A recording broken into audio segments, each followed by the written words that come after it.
ওকে। আসসালামু আলাইকুম ওয়া রাহমাতুল্লাহি ওয়া বারাকাতুহু। সবাই কেমন আছেন? আজকে আমরা চলে এসেছি ঐতিহাসিক জিয়া উদ্যানে। এখান থেকে আজকে আমরা ইসলামের একটি বার্তা জানাবো আপনাদেরকে। প্রিয় উপস্থিতি, প্রিয় বন্ধুরা, আজকে আমরা কথা বলবো ইসলামের ঐতিহাসিক মুহররম তথা আশুরার দিনের ফজিলত সম্পর্কে।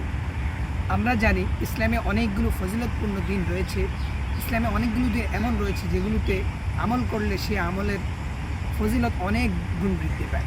তার মধ্যে অন্যতম একটি দিন যা আমাদের সামনে আসছে 10ই মুহররম তথা আশুরার রোজা। এই দিনে অনেক ঐতিহাসিক ও নববী ঘটনা ঘটেছে।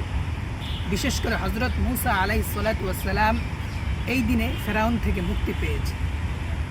এই দিনের ফজিলত সম্পর্কে আমাদের নবী হজরত মুহাম্মদুর রাসূলুল্লাহ সাল্লাল্লাহু আলাইহি ওয়াসাল্লাম অনেক ফজিলত বর্ণনা করেছেন।